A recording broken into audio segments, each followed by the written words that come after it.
আসসালামু আলাইকুম প্রিয় শ্রোতা। অডিও বুকস বাই বুক ব্যাংকে আপনাদেরকে স্বাগতম। এখন পড়ছি শহীদ জিয়াউর রহমানের লিখিত বই আমার রাজনীতির রূপরেখা এর সপ্তম পর্ব। বাংলাদেশ জাতীয়তাবাদী দল ঘোষণাপত্র ও পার্টির আদর্শ প্রথম, দ্বিতীয় ও তৃতীয় অধ্যায়। বিসমিল্লাহির রহমানির রাহিম। মহান জাতীয় ঐক্যের তাগিদ, ব্যাপক ভিত্তিক নতুন জাতীয় দল বাংলাদেশ জাতীয়তাবাদী দল। ঐতিহাসিক মুক্তির সংগ্রামের সোনালী ফসল বাংলাদেশের স্বাধীনতা ও সার্বভৌমত্ব আমাদের পবিত্র আমানত এবং অলঙ্ঘনীয় অধিকার। প্রাণের চেয়ে প্রিয় মাতৃভূমির এই স্বাধীনতা ও সার্বভৌমত্বকে সুদৃঢ় ও সুরক্ষিত করে রাখাই হচ্ছে আমাদের কালের প্রথম ও প্রধান দাবি। বিবর্তনশীল ইতিহাস এবং সাম্প্রতিক জীবনলব্ধ অভিজ্ঞতা আমাদের এই শিক্ষাই দেয় যে ঐক্যবদ্ধ ও সুসংহত গণপ্রচেষ্টা বাংলাদেশের স্বাধীনতা ও সার্বভৌমত্বের কালজয়ী রক্ষা কবচ। স্বাধীনতা ও সার্বভৌম বাংলাদেশের অতন্দ্র প্রহরী হচ্ছে যথাক্রমে ১. বাংলাদেশি জাতীয়তাবাদের ভিত্তিতে অনুপ্রাণিত ও সংহত ইস্পাত কঠিন গণ ঐক্য। ২. জনগণ ভিত্তিক গণতন্ত্র ও রাজনীতি এবং ৩. ঐক্যবদ্ধ ও সুসংগঠিত জনগণের অক্লান্ত প্রয়াসের ফলে লব্ধ জাতীয় অর্থনৈতিক মুক্তি, আত্মনির্ভরশীল ও প্রগতি। সুদৃঢ় এবং অভেদ্য জাতীয় ঐক্যবদ্ধ এবং জাতীয় অর্থনৈতিক স্বয়ংসম্পূর্ণতা না থাকলে সাম্রাজ্যবাদ, সম্প্রসারণবাদ ও নয়া উপনিবেশবাদের গ্রাস থেকে জাতীয় সার্বভৌমত্ব ও স্বাধীনতা রক্ষা করা দুঃসাধ্য। জাতীয় ঐক্যের অভাব, বিশেষত দেশপ্রেমিক শক্তি ও গোষ্ঠীর মধ্যে সমঝোতা ও মৌলিক ঐক্যবোধের অভাব বাংলাদেশের মতো আপাত দরিদ্র অথচ উন্নয়নশীল রাষ্ট্রকে সহজেই বৈদেশিক আধিপত্যবাদ এবং অভ্যন্তরীণ বিধ্বংসী প্রক্রিয়ার শিকারে পরিণত করতে পারে। কয়েক বছর আগের ইতিহাস এই বিশ্লেষণের সত্যতাকে প্রমাণ করেছে। আমাদের জাতীয় অনৈক্য ও বিভেদের সুযোগ নিয়ে সাম্রাজ্যবাদী, নব্য উপনিবেশবাদ ও সম্প্রসারণবাদী শক্তিসমূহ বাংলাদেশের উন্নতি ও প্রগতির পথ রুদ্ধ করেই ক্ষান্ত হয়নি, অন্তর্ঘাতমূলক তৎপরতার মাধ্যমে আমাদের জাতিকে বিভ্রান্ত, নিরুৎসাহ ও পশ্চাৎগামী করার প্রয়াস পেয়েছে। এই সকল অশুভ শক্তির তৎপরতার ফলে আমাদের সার্বভৌমত্ব খর্ব হয়ে পড়েছিল। কৃষিজাত ও শিল্পক্ষেত্রের উৎপাদন হয়েছিল মারাত্মকভাবে ব্যাহত। রাজনীতি হয়েছিল বিদেশি প্রভুদের সেবাদাসী। পররাষ্ট্রনীতিতে এসেছিল দাসসুলভ স্থবিরতা। সমাজ জীবনে নেমে এসেছিল মূল্যবোধের চরম সংকট এবং সর্বগ্রাসী বিভ্রান্তি। শিক্ষাঙ্গনে হামলা চালিয়েছিল অপরিসীম নৈরাজ্য। এক কথায় বাংলাদেশি জাতির স্বাধীন, সার্বভৌম, সভ্য অস্তিত্ব হয়েছিল মহাবিপর্যয়ের সম্মুখীন। ১৯৭৫ সনের ৭ নভেম্বর ঐক্যবদ্ধ জাতীয় বিপ্লব এই ভয়াবহ প্রক্রিয়ার অবসান ঘটিয়ে যে নতুন উষার আহ্বান জানায়, গত আড়াই বছরের কিঞ্চিত অধিককালের পরিসরে তার বলিষ্ঠ প্রকাশ ঘটেছে।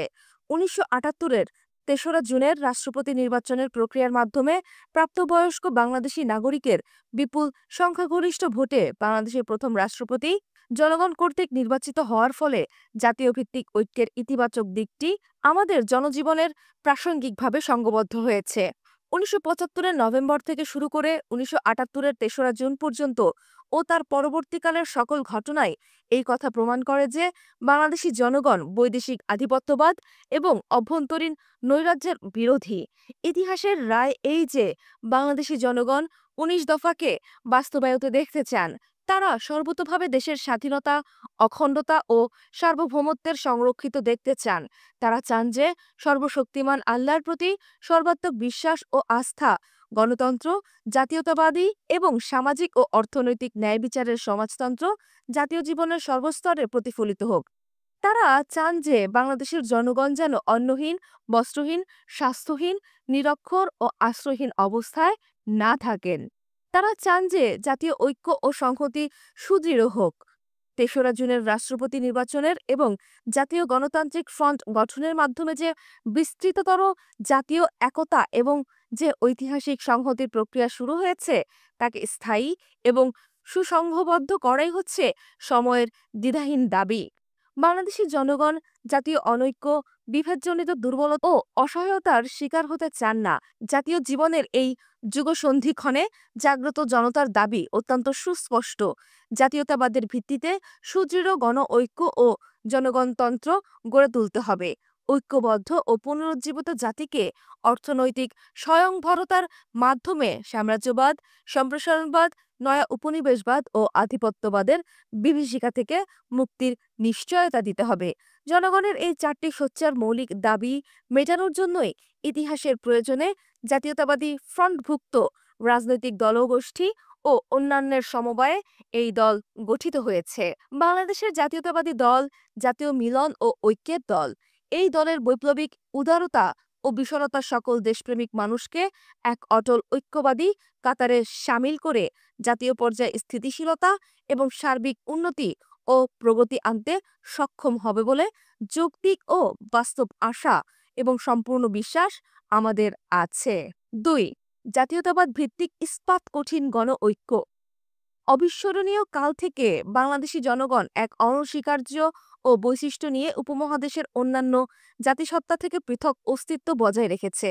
ভৌগোলিক অবস্থান, অভিন্ন ঐতিহাসিক অভিজ্ঞতা, ভাষাগত ও সাধারণ ঐক্যের উত্তরাধিকার স্বতন্ত্র বাংলাদেশি জাতীয়তাবাদী চেতনার ভিত্তিমূলক দৃঢ় করেছে।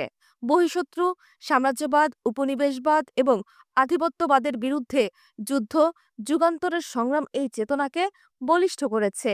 চূড়ান্ত পর্যায়ে 1971-এর ঐতিহাসিক লোকায়ত সশস্ত্র স্বাধীনতা সংগ্রাম বাংলাদেশি জাতীয়তাবাদকে সুসংহত, দৃঢ়তাবদ্ধ ও স্পষ্টতর রূপ দিয়েছে। ধর্ম, গোত্র নির্বিশেষে সকল বাংলাদেশি এক ঐক্যবদ্ধ জাতিতে পরিণত হয়েছে। স্বনির্ভর সংগ্রামের মাধ্যমে এই জাতি তার নিজস্ব আবাভূমি, স্বাধীন সার্বভৌম বাংলাদেশ সৃষ্টি করতে সক্ষম হয়েছে। ধর্মবিশ্বাস ও ধর্মপ্রিয়তা বাংলাদেশি জাতির এক মহান ও চিরঞ্জীব বৈশিষ্ট্য। নিষ্ঠুর, নির্বিবেকহীন বৈদেশিক ও বিজাতীয় শাসন শোষণের বিরুদ্ধে দীর্ঘকালের গণসংগ্রাম বাংলাদেশি জাতীয় সমাজের উদার ধর্মবোধকে স্থিতিশীল ও মহত্ব রূপ দিয়েছে। বাংলাদেশের জনগণের বিপুল সংখ্যাগরিষ্ঠ অংশ ইসলাম ধর্মাবলম্বী। এই বাস্তব সত্য, সুষ্ঠু ও উদার বৈশিষ্ট্য জাতীয় জীবনে প্রতিফলিত ও সুস্পষ্টভাবে প্রকাশিত। ইসলামের মহান শিক্ষাকে যথাযথভাবে আত্মস্থ করে তাকে জাতীয় জীবনের মূলে সংহত করতে সক্ষম হওয়ায় বাংলাদেশি জনগোষ্ঠী উগ্র সাম্প্রতিকতার বিষ থেকে নিজেকে মুক্ত রাখতে পেরেছে। ধর্ম, গোত্র, গোষ্ঠী নির্বিশেষে সকল বাংলাদেশি নাগরিকই তাই জাতীয় স্বাধীনতা সংগ্রামের ও সমৃদ্ধি অর্জনের প্রয়াসে শরিক হয়ে এক মহান জাতীয়তাবাদ ভিত্তিক শিলাদৃঢ় গণ ঐক্যের পত্তন করতে পেরেছে। এই ঐক্যবোধকে আরও মজবুত করে জাতীয় স্বাধীনতা ও সার্বভৌমত্বকে সুরক্ষিত করা পার্টির অন্যতম প্রধান লক্ষ্য। 3. ঐক্যবদ্ধ অগ্রগতির অমোঘ দাবি, উৎপাদনের রাজনীতি এবং জনগণের গণতন্ত্র। জাতীয় ঐক্য এবং একতাবদ্ধ প্রয়াসের মাধ্যমে সার্বিক উন্নতি ও প্রগতি আনার জন্য যা দরকার তা হচ্ছে জনমুখী রাজনীতি। বহু শতাব্দীর কুশাসন, শোষণ ও নিষ্পেষণের ফলে বাংলাদেশি জনজীবনে দারিদ্র্য, অশিক্ষা ও অপুষ্টি নিষ্ঠুর অভিশাপের মতো বিরাজমান। জনগণের বিপুল সংখ্যাগরিষ্ঠ অংশ, শতকরা 90% বেশি গ্রামবাসী দারিদ্র্য সীমার নিচে আধুনিক সভ্যতার সুযোগ সুবিধা বঞ্চিত অবস্থায় দিন যাপন করেন। তাদের মাথাপিছু গড়পড়তা আয় এত কম যে দুবেলা ক্ষুধার অন্ন, প্রয়োজনীয় বস্ত্র ও বাসস্থানের সংস্থান করা তাদের পক্ষে সম্ভব হয়ে ওঠে না। প্রায় 80% মানুষ নিরক্ষর। অপুষ্টি ও স্বাস্থ্যহীনতা সংখ্যাগরিষ্ঠ বাংলাদেশের নিত্যদিনের সমস্যা। অবাঞ্ছিত দ্রুত হারে জনসংখ্যা বৃদ্ধি দারিদ্র্য, অশিক্ষা, পুষ্টির বিষচক্রকে আরও মারাত্মক ও ভয়াবহ করে রেখেছে। বেকারত্ব ও কর্মহীনতা প্রায় 60 থেকে 70 লক্ষ সক্ষম মানুষকে অভিশপ্ত জীবনযাপন করতে বাধ্য করেছে। সুযোগ সুবিধা বঞ্চিত অবস্থায় থাকার ফলে জাতির অর্ধাংশ নারী জাতীয় উৎপাদন ও উন্নয়ন প্রক্রিয়ায় তার যথার্থ ভূমিকা পালন করে আসতে পারেনি এবং বর্তমানেও আশানুরূপভাবে পারছে না। এই প্রেক্ষিতে জনমুখী রাজনীতিকে অবশ্যই সামাজিক ন্যায় বিচার ভিত্তিক মানবমুখী অর্থনৈতিক উন্নয়ন ও সমৃদ্ধি অর্জনের জাতীয় প্রচেষ্টার সঙ্গে অঙ্গাঅঙ্গিভাবে সংশ্লিষ্ট হতে হবে। রাজনীতিকে বিভ্রান্তির গোলকধাঁধা থেকে মুক্ত করার যে প্রচেষ্টা শুরু হয়েছে তার ইতিবাচক তাৎপর্যকে জাতীয় জীবন স্পষ্টভাবে প্রতিফলিত করতে হলে সকল দেশপ্রেমিক শক্তিকে সম্মিলিতভাবে উৎপাদনমুখী রাজনীতির চর্চা অব্যাহতভাবে চালিয়ে যেতে হবে। রাজনীতিকে জাতি গঠন ও জাতীয় সমৃদ্ধশালী অর্থনীতি গঠনের প্রক্রিয়ার সক্রিয় মাধ্যম হিসেবে চিরঞ্জীব করার নিরলস প্রয়াসই হবে পার্টির রাজনৈতিক তৎপরতার মূল বৈশিষ্ট্য। গ্রামমুখী ও গণরাজনৈতিক ক্রিয়াকাণ্ডকে প্রাসাদ ষড়যন্ত্রের বিধ্বংসী কবজা থেকে মুক্ত রাখার সর্বাত্মক প্রচেষ্টা অব্যাহত রাখতে হবে। রাজনৈতিক উৎপাদন ক্ষেত্রের বলিষ্ঠ চালিকা শক্তিতে পরিণত করার জন্য পার্টি খেতে খামারে, কলে কারখানায়, কুটির শিল্প কেন্দ্রগুলিতে, রাস্তাঘাট, বাঁধ নির্মাণে, নদীখাল এবং মজা পুকুর পুনঃখননে উৎসাহ ও অনুপ্রেরণা যোগাবে এবং সার্বিকভাবে সক্রিয় অংশগ্রহণ করবে। পরিণতিতে জনজীবনে বিচ্ছিন্ন রাজনীতির নেতিবাচক প্রভাব বিলুপ্ত হবে, যোগ্য, দক্ষ ও আত্মনিবেদিত নেতৃত্ব গড়ে উঠবে। দারিদ্র্য, ক্ষুধা, অশিক্ষা, অপুষ্টি, আশ্রয়হীনতা ও অস্বাস্থ্য দূর হবে। ফলে কালক্রমে বঞ্চিত জনগণ ন্যায়বিচার ভিত্তিক সুষম অর্থনৈতিক উন্নতির পথে এগিয়ে যাবে এবং সমৃদ্ধি ও তাৎপর্যময় জীবনমান অর্জন করতে পারবে। জনগণের গণতন্ত্র উৎপাদনমুখী এবং জীবননির্ভর রাজনীতির বাহক ও সুফল হচ্ছে জনগণের গণতন্ত্র, যে তথাকথিত গণতান্ত্রিক কাঠামো ও বিধি ব্যবস্থা ধনী, অভিজাত ও নগরবাসী উচ্চবিত্তকে ক্ষমতার আসনে বসিয়ে রাখে মাত্র, অথচ জনগণের জীবন আশা, সুখ ও সমৃদ্ধি আনতে ব্যর্থ হয়। সেই ধরনের ব্যবস্থা আমাদের দেশের পরিপ্রেক্ষিতে স্বাধীনতা ও সম অধিকারের ক্রূর পরিহাস বই কি কিছু নয়।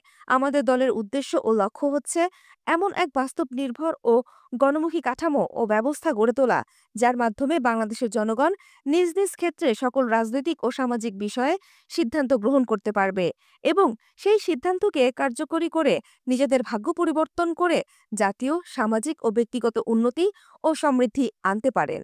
পার্টি বিশ্বাস করে যে জাতীয় জীবনে যেমন তেমনি গোষ্ঠী ও ব্যক্তিগত জীবনেও রাজনৈতিক স্বাধীনতা প্রতিষ্ঠার জন্য অর্থনৈতিক জীবনে আত্মনির্ভরশীলতা অপরিহার্য। এই আত্মনির্ভরশীলতার জন্য প্রয়োজন সচেতন সংগঠন এবং মৌলিক পর্যায়ে গণ ইচ্ছা অনুযায়ী এবং জনগণ কর্তৃক পরিকল্পনা প্রণয়ন ও বাস্তবায়ন। জনগণ নিজেরাই চিন্তা প্রচেষ্টার মাধ্যমে তাদের সমস্যার সমাধান করবে, জনগণই নেতৃত্ব সৃষ্টি করবে এবং গণমুখী নেতৃত্ব প্রতি এলাকায়, প্রতি অঞ্চলে তাৎপর্যময় প্রকৃত গণতান্ত্রিক কাঠামো গড়ে তুলবে, যার উচ্চতর প্রকাশ ঘটবে জাতীয় জীবনে। পার্টি মনে করে যে সচেতন এবং সংগঠিত জনগণই সকল রাজনৈতিক ক্ষমতার উৎস এবং অটল রক্ষা কবচ। জাতীয়তাবাদী ঐক্যের ভিত্তিতে গ্রামের জনপদে জনগোষ্ঠীকে সচেতন ও সুসংগঠিত করা এবং উন্নয়নমুখী পরিকল্পনা ও প্রকল্প রচনা ও বাস্তবায়নের ক্ষমতা দেয়া, সবকিছুকেই পার্টি জনগণের গণতন্ত্রের অপরিহার্য উপাদান বলে মনে করে এবং এর লক্ষ্যগুলিকে অর্জন করার জন্য পার্টি তার সার্বিক সাংগঠনিক কাঠামো এবং আন্তরিক প্রচেষ্টাকে সর্বাত্মকভাবে নিয়োজিত রাখবে। পার্টির উদ্দেশ্য হবে এমন এক কাম্য পরিস্থিতির সৃষ্টি করা যেখানে গণতন্ত্রের শিকড় মৌলিক স্তরে বিপুল সংখ্যাগরিষ্ঠ মানুষের মনে দৃঢ়ভাবে প্রথিত হবে। এর ফলে জনগণ ব্যাপকভাবে জাগ্রত হয়ে ওঠে, জাতীয় স্বাধীনতা, সার্বভৌমত্ব ও গণতান্ত্রিক অধিকারসমূহের দৃঢ় সংকল্পবদ্ধ রক্ষকের ভূমিকা পালন করবে। ৫. জনগণের গণতন্ত্রের মুখ্য দাবি স্থিতিশীলতা। জাতীয় স্বাধীনতা ও সার্বভৌমত্ব গণতান্ত্রিক ব্যবস্থার অনস্বীকার্য পূর্বশর্ত। বাংলাদেশের স্বাধীনতা, অখণ্ডতা, সার্বভৌমত্ব ও অভ্যন্তরীণ শান্তি অটুট রাখার জন্য জনগণ দৃঢ় সংকল্পবদ্ধ। স্থিতিশীলতা, শান্তি ও নিরঙ্কুশ নিরাপত্তা আজকের প্রথম ও প্রধান গণদাবি। জনগণ স্বাধীনতাকে অটুট রাখতে চান। তারা চান এমন একটি স্পষ্ট স্থিতিশীল সামাজিক ও রাজনৈতিক ব্যবস্থা নিশ্চিত, যার আওতায় তারা নিজেরাই তাদের মানবিক, সামাজিক ও অর্থনৈতিক উন্নতি আনতে পারে। জাতীয় স্থিতিশীলতার পূর্বাপর শত্রু সন্ত্রাসবাদের বিরুদ্ধে জনমত সৃষ্টি করে কোনো সন্ত্রাসকারী দল বা এজেন্সি গঠনে অস্বীকৃতি জানিয়ে গোপন রাজনৈতিক সংগঠনের তৎপরতাকে বাংলাদেশের মাটি থেকে চিরতরে নিশ্চিহ্ন করতে পার্টি প্রতিশ্রুতিবদ্ধ। ৬. জনগণের গণতন্ত্রের মৌলিক দাবি সামাজিক অন্যায় ও বৈষম্যের দূরীকরণ। জনগণের গণতন্ত্রের এক মৌলিক ও প্রধান দাবি হচ্ছে যুগ সঞ্চিত সাম্রাজ্যবাদী, ঔপনিবেশিক ও আধিপত্যবাদী সামাজিক অন্যায় ও অবিচারের অবদান। এই প্রক্রিয়াকে ত্বরান্বিত করার জন্য সৎ, দূরদর্শী ও স্থিতিশীল রাজনৈতিক এবং প্রশাসনিক ব্যবস্থা অপরিহার্য। অর্থনৈতিক দুর্নীতি, সেবাদাস, উচ্চবিত্তের করায়ত্ত কোনো রাজনৈতিক প্রশাসনিক কাঠামোর পক্ষে বহু শতাব্দীর শোষণ ও শাসনের ফলে গড়ে ওঠা অর্থনৈতিক, সামাজিক অবিচার ও অন্যায় ও অত্যাচার বিলুপ্ত করা সম্ভব নয়। ৭. সার্বভৌমত্ব, সামাজিক ন্যায়বিচার ও দ্রুত উন্নয়নের মাধ্যম স্থিতিশীল গণতন্ত্র। জাতীয় স্বাধীনতা ও সার্বভৌমত্ব অক্ষুণ্ণ রাখার জন্য, সামাজিক অনাচার ও অসমতা দূর করার জন্য, দ্রুত সার্বিক জাতীয় উন্নয়নের সার্থক প্রয়াস চালানোর জন্য যে স্থিতিশীল ও নির্দ্বন্দ্ব জাতীয় নেতৃত্বের প্রয়োজন তা দেবার ক্ষমতা রয়েছে কেবল এমন একটি প্রেসিডেন্ট পদ্ধতির সরকারের, যেখানে রাষ্ট্রপতি নিজে সকল প্রাপ্তবয়স্ক নাগরিকের প্রত্যক্ষ ভোটে নির্বাচিত। এই পরিপ্রেক্ষিতে আমাদের দল জনগণ সমর্থিত, অবিসংবাদিত, স্থিতিশীল গণতান্ত্রিক নেতৃত্বে বিশ্বাস করে। সেই জন্য আমাদের দল একাধিক রাজনৈতিক দলীয় ব্যবস্থার মাধ্যমে জনগণ নির্বাচিত এবং সক্রিয়ভাবে গণসমর্থিত প্রেসিডেন্ট পদ্ধতির সরকারে বিশ্বাস করে। ৮. স্থিতিশীল গণতন্ত্রের রূপরেখা। প্রেসিডেন্ট পদ্ধতির সরকার নির্বাচিত ও সার্বভৌম আইন পরিষদের মাধ্যমে সজীব ও সক্রিয় গণসংশ্লিষ্টতা। আমাদের দল বিশ্বাস করে যে নির্বাচিত রাষ্ট্রপতি একাধারে গণতন্ত্র ও কালোপযোগী গণতান্ত্রিক স্থিতিশীলতার নিশ্চিত রক্ষা কবচ। জনগণ নির্বাচিত রাষ্ট্রপতি স্বাভাবিকভাবেই গণবিমুখ, স্বৈরাচারী ও প্রাসাদমুখী রাজনীতির প্রক্রিয়ার অবসান ঘটায়।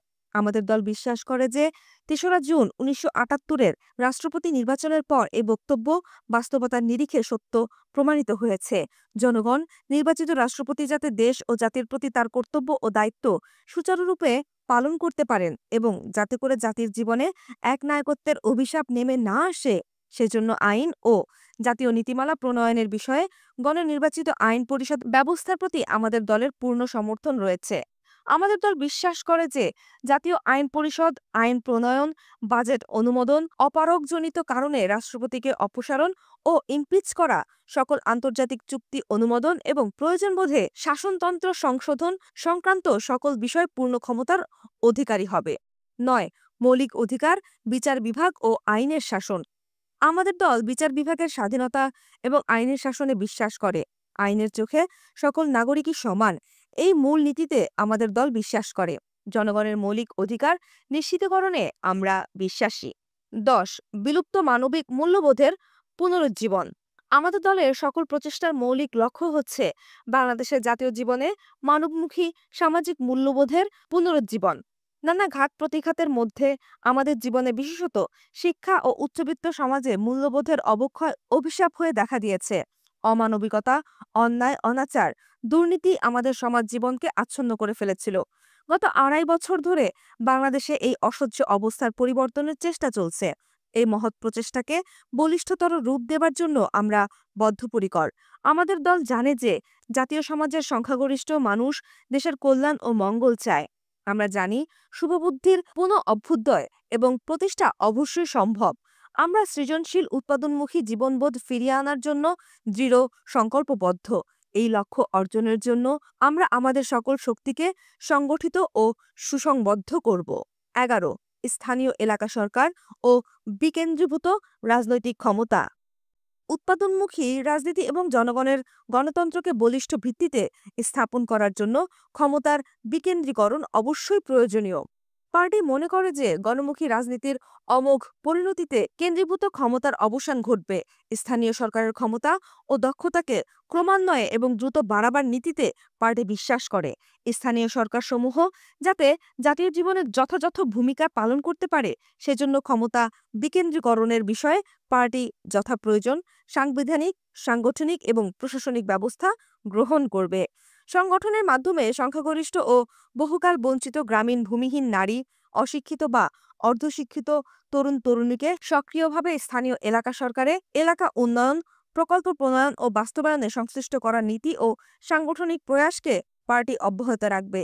এলাকা ও স্থানীয় সরকারগুলি যাতে সুবিধাভোগী ও প্রবল উচ্চবিত্তের স্বার্থরক্ষা ও সম্প্রসারণের বাহনে পর্যবসিত না হয়, পার্টির গণসচেতনতার বিস্তার ও জনসংগঠন প্রক্রিয়া সে উদ্দেশ্যেই নিয়োজিত থাকবে। ১২. সামাজিক ন্যায়বিচারের অর্থনীতি। পার্টি বিশ্বাস করে যে জনগণের উন্নয়নের প্রচেষ্টার মূল সূত্র হচ্ছে সামাজিক ন্যায়বিচার ভিত্তিক সুষম অর্থনৈতিক বণ্টন। জাতি দারিদ্র্য, নিরক্ষরতা, স্বাস্থ্যহীনতা ও আন্তর্জাতিক এবং অভ্যন্তরীণ শোষণের শিকার হোক, আমাদের দল তা চায় না। পার্টি চায় এমন এক বাস্তবধর্মী, কার্যকরী অর্থনৈতিক উন্নয়ন প্রক্রিয়ার দ্রুত অগ্রগতি, যার মাধ্যমে জাতীয় স্বয়ংসম্পূর্ণতা অর্জিত হবে এবং এই স্বয়ংসম্পূর্ণতার ফলে গণজীবনে বাস্তবভাবে প্রতিফলিত হবে। সেই ন্যায়বিচার ভিত্তিক সুষম বণ্টনের অর্থনীতি প্রতিষ্ঠা করাই পার্টির লক্ষ্য, যার মাধ্যমে কৃষক ফসল ফলিয়ে পাবে, দুবেলা খাবার, শ্রমিক পাবে তার হালাল রুজির ন্যায্য সুযোগ এবং নিম্নবিত্ত পাবে তাৎপর্যময় জীবনযাপনের অধিকার, যার মাধ্যমে সকল বাংলাদেশি মেটাতে পারবে অন্ন, বস্ত্র, স্বাস্থ্য, শিক্ষা ও বাসস্থানের ন্যূনতম মানবিক চাহিদা। এক কথায়, জাতীয় অর্থনৈতিক উন্নয়ন প্রয়াসের মানবিকীকরণ হচ্ছে পার্টির অর্থনৈতিক ব্যবস্থার মূল ও প্রধান লক্ষ্য।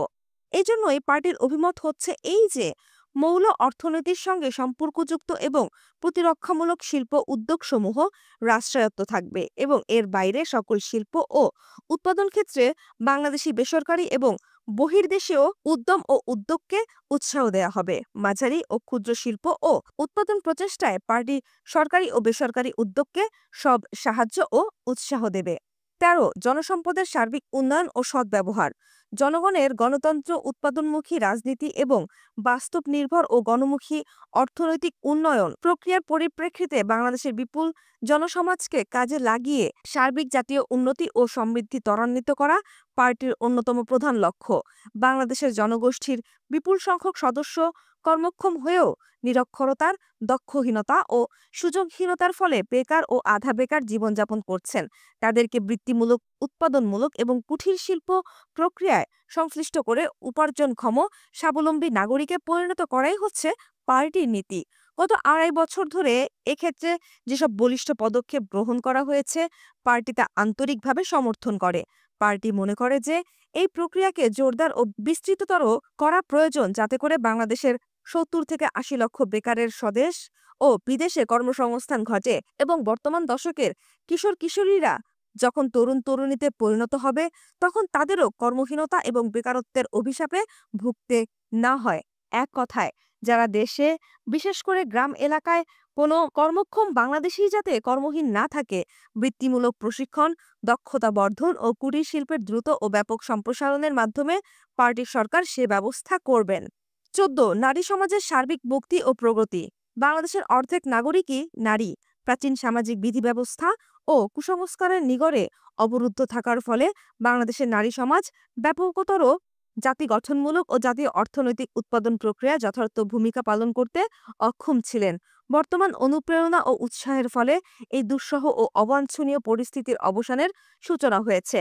মহিলা বিভাগ, সমাজ কল্যাণ, স্থানীয় সরকার, পল্লী উন্নয়ন, কুটির শিল্প, মাঝারি ও ক্ষুদ্র শিল্পের ক্ষেত্রে নারী সমাজকে উৎপাদনমুখী প্রক্রিয়া সংশ্লিষ্ট ব্যাপক ও সার্থক প্রচেষ্টা চলছে। পার্টির সরকার এই প্রচেষ্টাকে আরও বলিষ্ঠ ও ব্যাপক করার জন্য সর্বাত্মক ও সুনির্দিষ্ট কার্যক্রম গ্রহণ করবে, যার মাধ্যমে প্রত্যেক নারীর অবস্থা অনুযায়ী নিজস্ব সীমার মধ্যে জাতি গঠনমূলক কর্ম করতে পারেন। ১৫ জাতি গঠন, সমাজসেবা ও উপার্জনমুখী কার্যক্রমে যুবশক্তির সৎ ব্যবহার। বাংলাদেশের ৮ কোটি নাগরিকের মধ্যে প্রায় ১.৫ কোটি ২৫ বছরের তরুণ তরুণী। এদের শতকরা ৯০% গ্রামবাসী এবং এদের এক বিপুল সংখ্যাগরিষ্ঠ অংশ বিশ্ববিদ্যালয়, কলেজ ও স্কুলের চৌহদ্দির বাইরের সুযোগ সুবিধা বঞ্চিত অস্তিত্ব পালন করছেন। এই বিপুল যুবশক্তিকে সচেতন ও সংগঠিত করার জন্য এবং বৃত্তিমূলক ও দক্ষতা বৃদ্ধিকরণ কার্যক্রমের মাধ্যমে এদেরকে অর্থনৈতিকভাবে স্বাবলম্বী করার জন্য বলিষ্ঠ পদক্ষেপ গ্রহণ করা হবে। সমাজ কল্যাণ ক্ষেত্রের আওতায় দেশের বিভিন্ন অঞ্চলে জাতীয় যুবসেবা কার্যক্রম বাস্তবায়িত করা হবে। সমবায় ও পল্লী উন্নয়ন ক্ষেত্রেও যুব সমবায় আন্দোলনকে জোরদার করা হবে। আমাদের দল এইসব আন্দোলন ও কার্যক্রমকে মজবুত ও বলিষ্ঠ করবে এবং তরুণ তরুণী সমাজকে উন্নয়নমূলক, গঠনমূলক ও সমাজসেবাধর্মী কার্যক্রমকে সংশ্লিষ্ট করার সার্বিক প্রচেষ্টা চালাবে। দেশের শিক্ষিত বেকার যুব সমাজের কর্মসংস্থানের সকল ব্যবস্থা গ্রহণ করতে আমাদের দল বিশেষ প্রচেষ্টা চালাবে। দেশের বিভিন্ন উন্নয়নমূলক কর্মসূচিতে এই বেকার জনশক্তিকে কাজে লাগাবার ব্যবস্থা করা হবে। ১৬ পল্লী উন্নয়নের অগ্রাধিকার। বাংলাদেশের ৯০% মানুষ পল্লী এলাকার অধিবাসী। গত ২.৫ বছরের নিরলস উদ্যোগে এই বঞ্চিত সংখ্যাগরিষ্ঠ জনগোষ্ঠীর সার্বিক উন্নয়ন ও সমৃদ্ধির পরিবেশ রচনা করেছে। এই ভিত্তিকে আরও মজবুত করা এবং গ্রাম বাংলা দ্রুত অর্থনৈতিক ও সামাজিক প্রগতি নিশ্চয়তা বিধান করা পার্টির অন্যতম মূল উদ্দেশ্য। আমাদের দল গ্রামীণ জনগণের জীবনে বৈপ্লবিক সমৃদ্ধি ও সার্বিক উন্নতি আনয়নে বদ্ধপরিকর। গ্রাম বাংলায় যাতে দারিদ্র্য, ক্ষুধা ও অর্থনৈতিক দুরবস্থার অবসান ঘটে, সেই উদ্দেশ্যে পার্টি যথাসাধ্য প্রচেষ্টা চালাবে।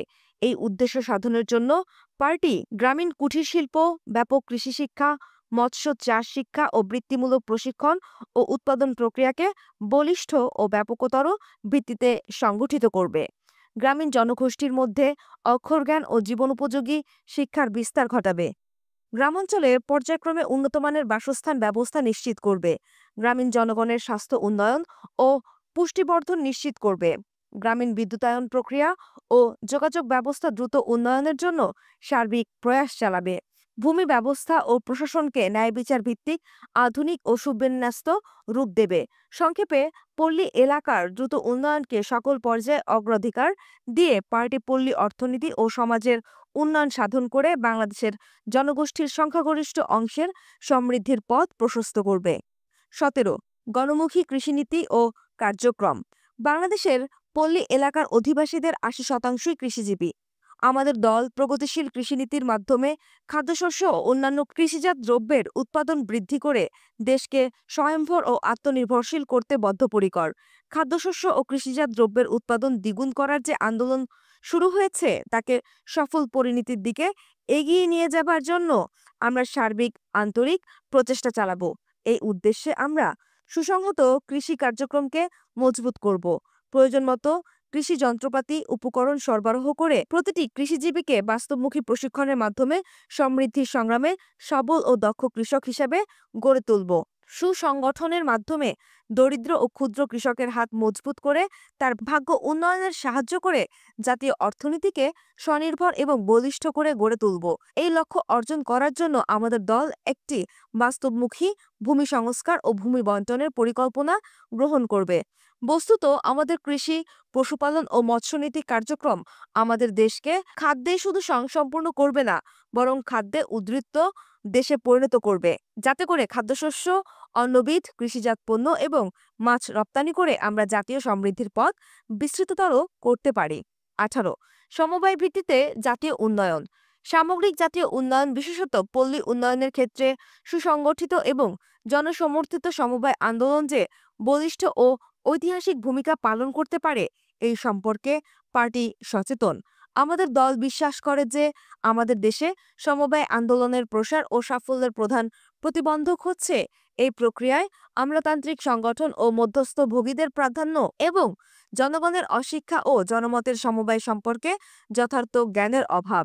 সেই জন্য আমাদের পার্টি সরকার সমবায় ক্ষেত্রে আমলাতান্ত্রিক জটিলতার অবসান ঘটাবে এবং মধ্যস্বত্ব ভিত্তিক সুবিধাবাদী ও দুর্নীতিবাদ টাউট শ্রেণীর আমূল উৎখাতের ব্যবস্থা নেবে।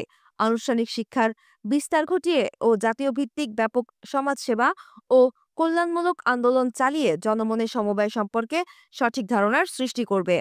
সমাজ সেবামূলক কার্যক্রমকে জোরদার করে সমবায় মনোভাবের বিস্তার ঘটিয়ে সমবায় আন্দোলনকে সফল করার প্রচেষ্টা চালাবে।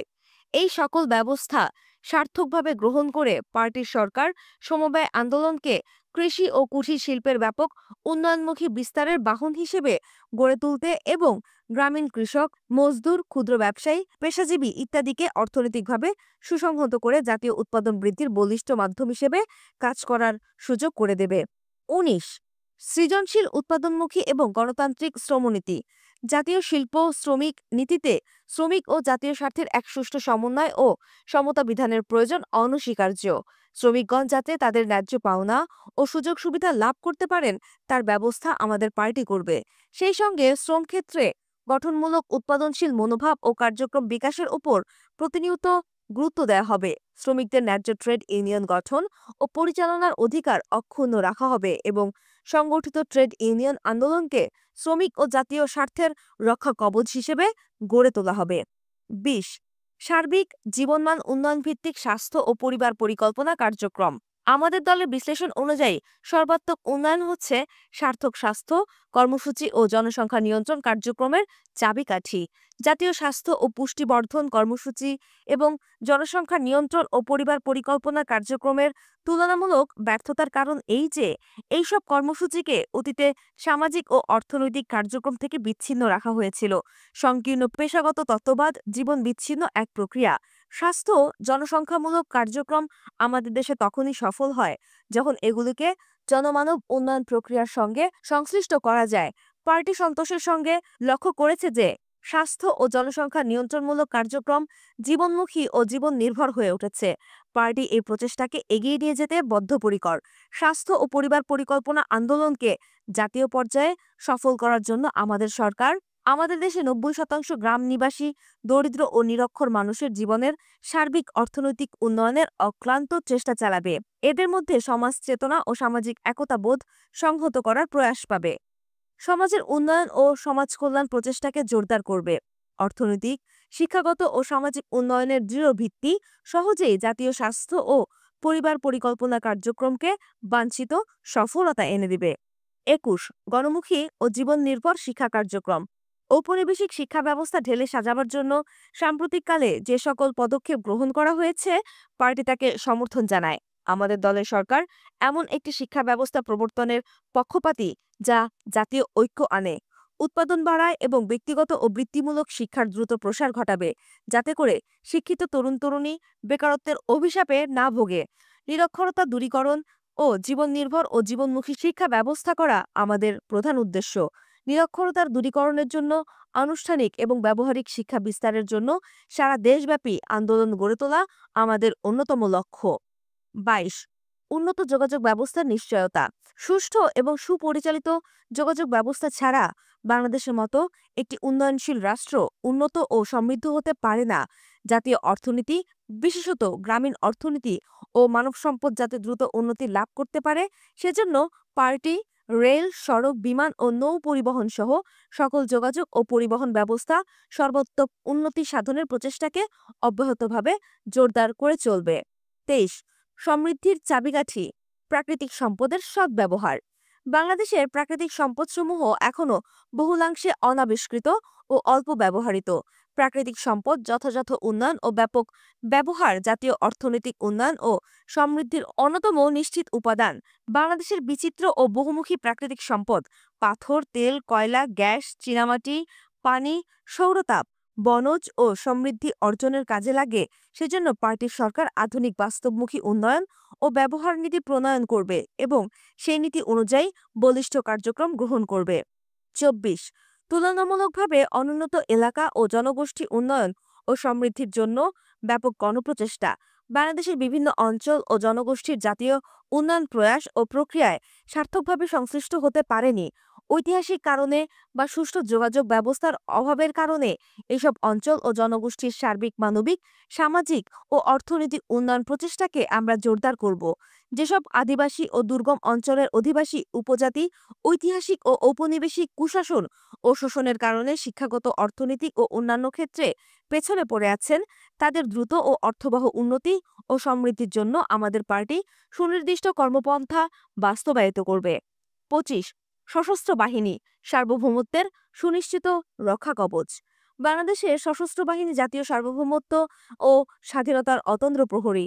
আমাদের জাতীয় বীর সৈনিকবৃন্দ যাতে দেশ রক্ষার কাজে সম্পূর্ণভাবে সার্থক হয়ে উঠতে পারে, সেজন্য আমাদের দল সশস্ত্র বাহিনীর প্রয়োজনীয় সমরোপকরণ এবং সজীব সংগঠন সার্থক লাভ করে তার সার্বিক ব্যবস্থা করবে। জনভিত্তিক দেশরক্ষা ব্যবস্থাকে জোরদার করবে। দেশরক্ষা বাহিনী যাতে সকল পেশাগত ও ন্যায়সঙ্গত চাহিদা পূরণের জন্য জাতীয় সাহায্য ও সহায়তা পায়, সেই ব্যবস্থা করবে। 26 জাতীয় প্রগতি ও সমৃদ্ধির অগ্রসেনা মুক্তিযোদ্ধা।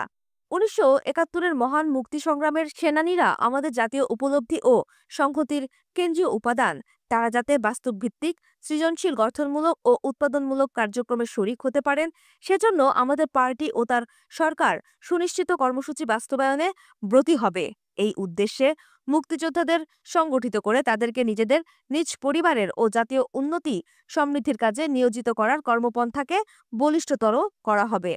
পঙ্গু ও অসহায় মুক্তিযোদ্ধাকে প্রশিক্ষণ ও দক্ষতা অর্জনের সুযোগ দিয়ে তাদেরকে পুনঃ উপার্জনক্ষম ও আত্মনির্ভরশীল ব্যক্তিতে পরিণত করবে। মুক্তিযুদ্ধের ইতিহাসকে অবিকৃত অবস্থায় সংরক্ষণ ও প্রচার করবে। প্রতিরোধমূলক মুক্তিযুদ্ধের বিভিন্ন মহান ঘটনা ও স্থানকে চিহ্নিত করবে এবং সেই সব ঘটনা ও স্থানকে অবিস্মরণীয় করার ব্যবস্থা নেবে।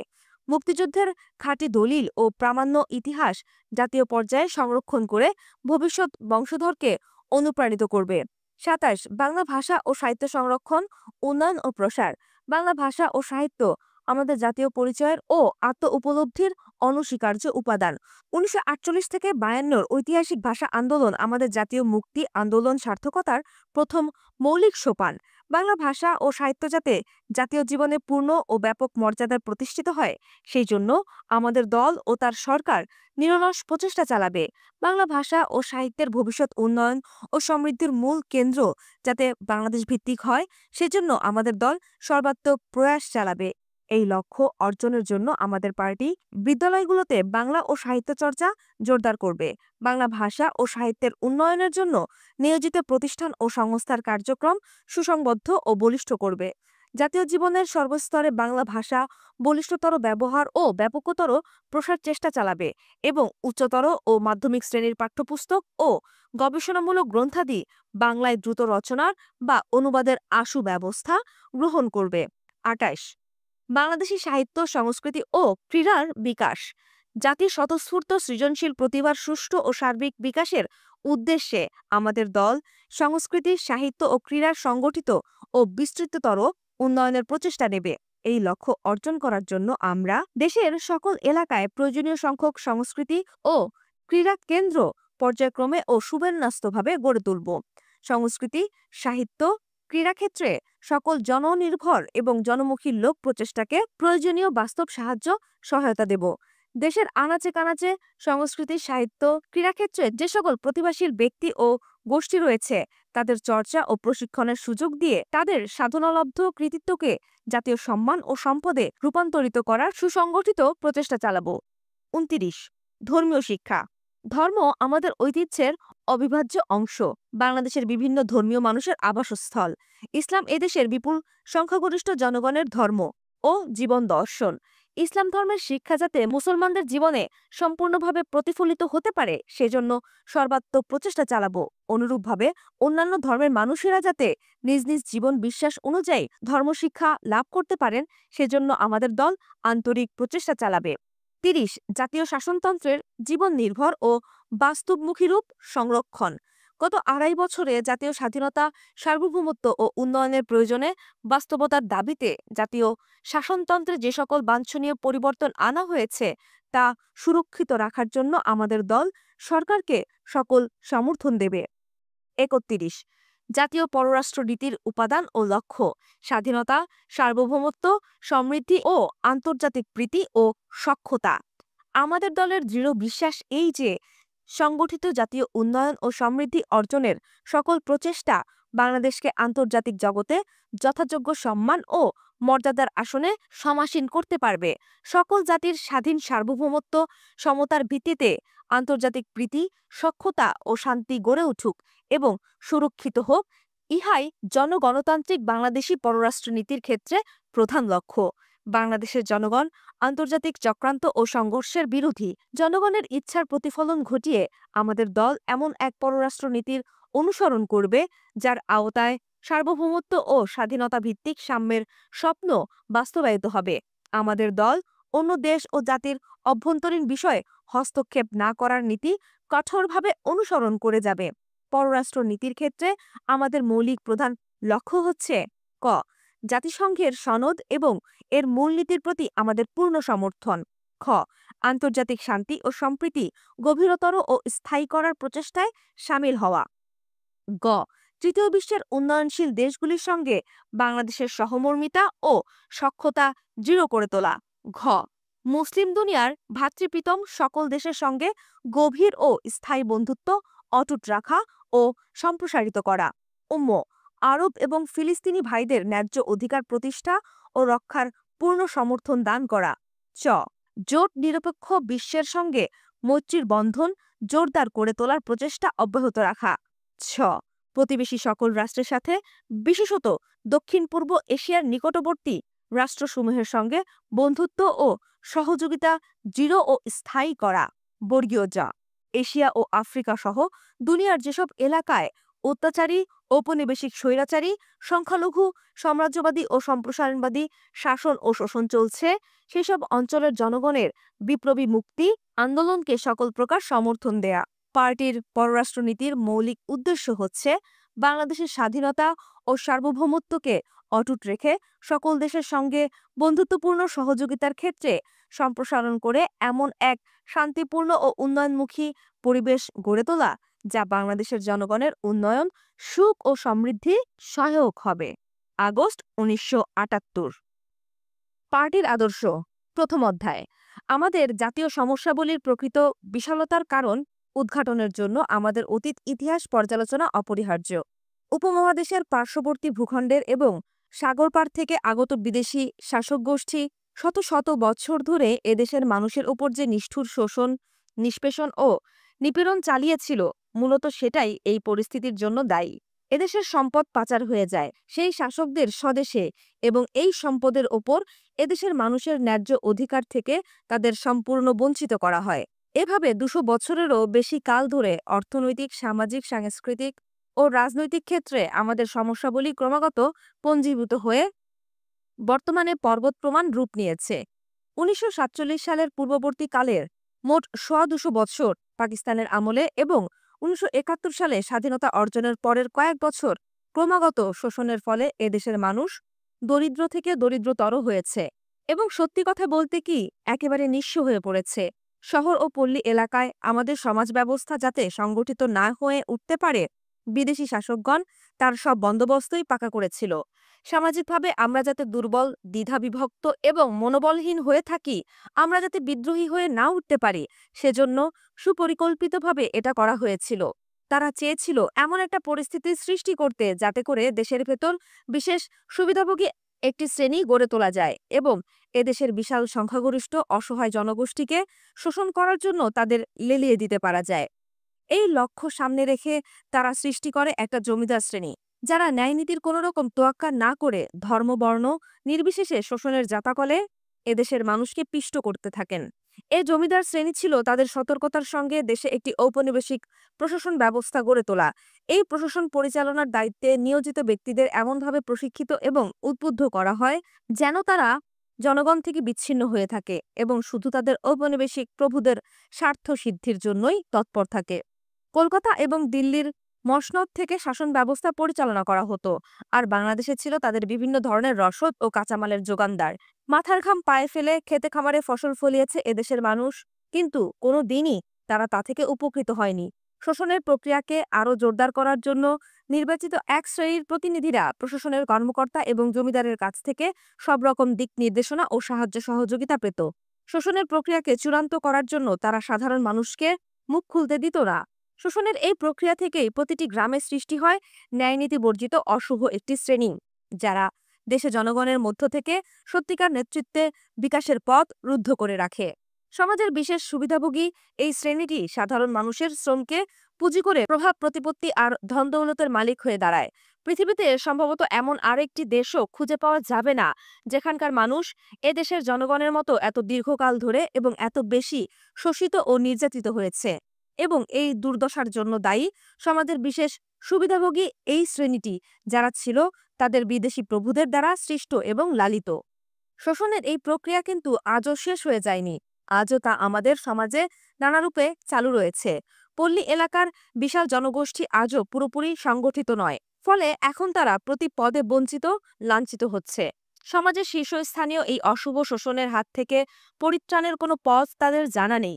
আজ আমাদের অতীতের প্রকৃত ইতিহাস জনগণের সামনে তুলে ধরার সময় এসেছে, যেন তারা অনুধাবন করতে পারে এই সমাজে কে তাদের শত্রু আর কে তাদের মিত্র, কারা তাদের সম্পদ লুণ্ঠন করেছে, কাদের হাতে তারা শোষিত, অত্যাচারিত হয়েছে, সেটা আজ তাদের জানতে হবে। এই সত্য উপলব্ধি তাদের মধ্যে সঞ্চারিত করবে বাংলাদেশি জাতীয়তাবাদের চেতনা, তাদের হৃদয়ে এই আদর্শ ও ভিত্তি সুদৃঢ়ভাবে প্রথিত করবে। সেটা না হওয়া পর্যন্ত তারা এ দেশকে ভালোবাসবে কেমন করে নিজেদের উৎসর্গ করবে দেশ গড়ার কাজে। বাংলাদেশের পল্লী এলাকা জুড়ে লুকিয়ে রয়েছে বিপুল সম্পদ ও সম্ভাবনা। তার কতটুকুর সন্ধান আমরা রাখি? একটু চেষ্টা করলেই আমরা খাদ্যশস্য, মাছ, গবাদি পশু ইত্যাদি উৎপাদনের ক্ষেত্রে উদ্বৃত্ত হতে পারি। আমাদের রয়েছে প্রাকৃতিক গ্যাস, চুনাপাথর, কঠিন শিলা, পানি, বনজ সম্পদ এবং অন্যান্য কয়েক ধরনের প্রাকৃতিক জ্বালানির প্রায় অফুরন্ত সঞ্চয়। সর্বোপরি আমাদের রয়েছে বিপুল জনশক্তি দেশের সার্বিক উন্নয়নের জন্য, যাদের সামাজিক ও রাজনৈতিকভাবে সংগঠিত করতে হবে। এতদিন পর্যন্ত বিদেশিরা এবং এই উপমহাদেশের অন্যান্যরা তাদের স্বদেশের উন্নয়নের জন্য আমাদের প্রাকৃতিক সম্পদ লুণ্ঠন করেছে। আমরা আজ যেসব সমস্যার সম্মুখীন তার সমাধানের জন্য জনগণকে রাজনৈতিকভাবে সচেতন করে তুলতে হবে। নারী, পুরুষ, কৃষাণ, শ্রমিক, ছাত্র সকলকে বাংলাদেশ জাতীয়তাবাদী দলের ছায়াতলে সংগঠিত করতে হবে স্থানীয় সরকার, অর্থাৎ স্বনির্ভর গ্রাম সরকার, যা স্থানীয় পর্যায়ে নেতৃত্বের বিকাশ ঘটিয়ে দেশপ্রেমিক ও প্রতিভাসম্পন্ন ব্যক্তিদের পুরো ভাগে নিয়ে আসবে। জাতীয় সংসদ সদস্যরাও এদের মধ্যে থেকেই আসবেন। প্রশাসনের ব্যবস্থা সংস্কার ও পুনর্বিন্যাসের মাধ্যমে তাকে জনগণের আরও কাছাকাছি নিয়ে যাওয়া হবে। নারী পুরুষের সমন্বয়ে প্রতিটি গ্রামে গঠিত হবে গ্রাম প্রতিরক্ষা দল। অনুরূপভাবে জাতীয় যুব মহিলা সংস্থা এবং বাংলাদেশি জাতীয়তাবাদের আদর্শে বিশ্বাসী সকল দেশপ্রেমিক শক্তিকে আরও জোরদার করা হবে। আগেই বলা হয়েছে, সামাজিক, অর্থনৈতিক ও সাংস্কৃতিক সকল ক্ষেত্রে লুণ্ঠন ও বঞ্চনার ফলে এদেশের মানুষ জগাখিচুড়ি মার্কা একটা রাজনৈতিক অব্যবস্থাপনা ও কায়েমি স্বার্থের শিকারে পরিণত হয়। সাধারণ মানুষের দুঃখ দুর্দশা ছিল তাদের রাজনীতির পুঁজি এবং বলা বাহুল্য, রাজনীতি সাধারণ মানুষের কল্যাণ সাধনের বদলে তাদের অধিকার হরণ করে। এই দেশি বিদেশি প্রতারকদের শ্রীবৃদ্ধি ঘটায়। এই প্রতারণার ফলে জনগণ দরিদ্র থেকে দরিদ্রতর হয়ে পড়ে। এই রাজনীতিতে দেশাত্মবোধ হয়েছিল সম্পূর্ণ অনুপস্থিত, কিংবা জনগণকে শোষণের মধ্যে দিয়েই তা শেষ পরিণতি লাভ করে। ১৯৭১ সালের স্বাধীনতার পরবর্তী আমরা বিদেশি অর্থপুষ্ট কয়েকটি রাজনৈতিক দল এবং বেশ কিছু ব্যক্তি সর্বস্ব রাজনৈতিক দলের আবির্ভাব লক্ষ্য করেছি। তাদের এই রাজনীতি হচ্ছে অধিকাংশ ক্ষেত্রে অবৈধ ও অসাধু পন্থায় জীবিকা অর্জনের একটা কৌশল মাত্র, যার সুফল নৈতিক কিংবা বৈষয়িক কোনো দিক দিয়েই জনগণের নাগালে পৌঁছায়নি। জনগণ তাদের বিশ্বাস করে শুধু ঠকেছে এবং দিনে দিনে আরও নিঃস্ব হয়ে পড়েছে। উপরোক্ত সমস্যার সমাধান হচ্ছে বাংলাদেশ জাতীয়তাবাদী দলকে গণতান্ত্রিকভাবে সংগঠিত একটি দলে পরিণত করা, যাতে জনগণের পূর্ণ অংশগ্রহণের নিশ্চয়তা থাকবে। একই সঙ্গে হীন স্বার্থান্বেষী ব্যক্তিদের চিহ্নিত ও বিতাড়িত করে বাংলাদেশ জাতীয়তাবাদী দলকে গ্রাম পর্যায়ে সংগঠিত করে তার যুব, মহিলা, কৃষক ও ছাত্র অঙ্গদল গঠন করতে হবে। দলীয় কর্মীদের রাজনৈতিকভাবে অনুপ্রাণিত ক্যাডার, যা গ্রাম থেকে শুরু করে ধাপে ধাপে ওপরের দিকে জাতীয় পর্যায় পর্যন্ত পৌঁছবে। এই লক্ষ্য অর্জনের জন্য আমাদের অবশ্যই কতগুলি প্রশিক্ষণ কেন্দ্র চাই, যেখানে আমরা আমাদের সদস্য এবং দলীয় ক্যাডারদের যথাযথ প্রশিক্ষণ দান করব। এসব প্রশিক্ষণ কেন্দ্র ছড়ানো থাকবে দেশের সর্বত্র, যেন সর্বনিম্ন স্তর পর্যন্ত আমাদের লোকজন তা থেকে উপকৃত হতে পারে। এছাড়া আরও কতগুলি কাজ আমাদের অবশ্যই করতে হবে, যেমন গ্রাম পর্যায় থেকে শুরু করে ওপরের দিকে শহর পর্যন্ত সকল স্তরে, বিশেষ করে ঢাকা, চট্টগ্রাম সহ বড় বড় সকল শহর, শিল্প এলাকা ও শিক্ষা প্রতিষ্ঠানে আমাদের বিরতিহীনভাবে পার্টির নেতৃত্ব, স্থানীয় ব্যক্তিদের সমাবেশ, জনসভা ইত্যাদির অনুষ্ঠান করতে হবে, যাতে করে দেশের শিশু, কিশোর, ছাত্রছাত্রী, কৃষক, শ্রমিক, যুবক, যুবতী, গৃহবধূ যারা দেশকে ভালোবাসেন তাদের সকলকে আমাদের পার্টির আদর্শে উদ্বুদ্ধ করতে পারা যায়। যেন ১৯৭১ সালে যে বাংলাদেশি জাতীয়তাবাদের ভিত্তিতে আমরা স্বাধীনতা যুদ্ধে ঝাঁপিয়ে পড়েছিলাম, তাকে আমরা উপলব্ধি ও গ্রহণ করতে এবং তার গুরুত্ব অনুধাবন করতে সক্ষম হই। এজন্য দরকার যত তাড়াতাড়ি এবং যত কম খরচে সম্ভব ইউনিয়ন পর্যায় পর্যন্ত পার্টির কার্যক্রম পরিচালনার জন্য একটা করে অফিস স্থাপন করা, পার্টির কর্মীরা যাকে টিকিয়ে রাখবে। পার্টির প্রত্যেক সদস্যকে নিজ নিজ সামর্থ্য অনুযায়ী তা যতই কম হোক পার্টির তহবিলে চাঁদা দিতে হবে। বিভিন্ন পর্যায়ে আমাদের যেসব সাবজেক্ট কমিটি ও নির্বাহী কমিটি রয়েছে তাদের সক্রিয় থাকতে হবে। আমাদের পার্টির ম্যানিফেস্টো যাতে শান্তিপূর্ণ বৈপ্লবিক কর্মসূচির রূপরেখা লিপিবদ্ধ আছে, সেই দলিলে বর্ণিত রাজনৈতিক ও অর্থনৈতিক কর্তব্য সম্পাদনে তাদের অবশ্যই তৎপর হতে হবে। আমরা উৎপাদনের রাজনীতিতে বিশ্বাসী। এই লক্ষ্য অর্জনের সমবায় ও অন্যান্য ব্যবস্থার মাধ্যমে দেশের বেকার যুবক ও মহিলাদের কাজে লাগানোর জন্য পার্টিকে উদ্যোগী এবং সর্বপ্রকারের ব্যবস্থা হাতে নিতে হবে। আমাদের মনে রাখতে হবে, দেশের প্রত্যেক নরনারীকে উৎপাদনমুখী কাজে নিয়োজিত করে দেশের সার্বিক উন্নয়ন সাধনই হচ্ছে পার্টির নীতি। এই নীতির বাস্তবায়নের জন্য যত তাড়াতাড়ি সম্ভব বিভিন্ন অঙ্গদলের সমন্বয়ে একটি শক্তিশালী পার্টি সংগঠন গড়ে তোলা অপরিহার্য। বিপ্লবের যে কর্মসূচি আমাদের সংবিধানে লিপিবদ্ধ আছে, পার্টি নেতৃবর্গ ইতিমধ্যে তা গ্রহণ করেছেন। এখন এই বৈপ্লবিক চেতনা সঞ্চারিত করতে হবে পার্টির সদস্যদের মধ্যে এবং একই সঙ্গে দেশের জনগণকেও এই শান্তিপূর্ণ বিপ্লবের সকল দিক ও বৈশিষ্ট্য সম্পর্কে অবহিত করতে হবে এবং তাদের মনে প্রাণে বিরাট আলোড়ন সৃষ্টি করতে হবে। অর্থাৎ দেশের জনসাধারণকে মানসিকভাবে গড়ে তুলতে হবে। প্রত্যেকটি পার্টি মিটিং, জনসভা, সম্মেলন, র্যালি ও অন্যান্য যে কোনো অনুষ্ঠানে বক্তারা পার্টির বৈপ্লবিক কর্মসূচি বিস্তারিত ব্যাখ্যা দেবেন, সকল সূত্র থেকে সুপারিশ, পরামর্শ আহ্বান করবেন এবং যখনই কোনো সুপরামর্শ পাওয়া যাবে তা বিশ্লেষণ করে গ্রহণ করবেন। এভাবে আমরা আমাদের বৈপ্লবিক কর্মসূচিকে আরও ফলপ্রসূ করতে পারব। এই নিশ্চয়তা বিধানের জন্য পার্টির নেতৃবর্গ ও সংসদ সদস্যরা ছোট ছোট দলে বিভক্ত হয়ে মাঝে মাঝে বৈঠকে মিলিত হবেন এবং ঘটনা প্রবাহের গতি, প্রকৃতি সম্পর্কে অবহিত হবেন, তা নিয়ে আলোচনা করবেন। পার্টিকে আরও শক্তিশালী করার খাতিরে আরও যে জিনিসটা আমাদের অবশ্যই করতে হবে তা হলো প্রকৃত জাতীয়তাবাদী ও উৎপাদনমুখী রাজনীতির মাধ্যমে অন্যান্য রাজনৈতিক দলগুলির যুব কর্মীদের আমাদের দলে টেনে আনা। ভবিষ্যৎ রাজনৈতিক কর্মকাণ্ডে তরুণ সমাজের গুরুত্বপূর্ণ ভূমিকার কথা স্মরণ রেখে কলেজ ও বিশ্ববিদ্যালয়গুলোতে আমাদের অবশ্যই অতি দ্রুত ছাত্র অঙ্গদল সংগঠিত করতে হবে।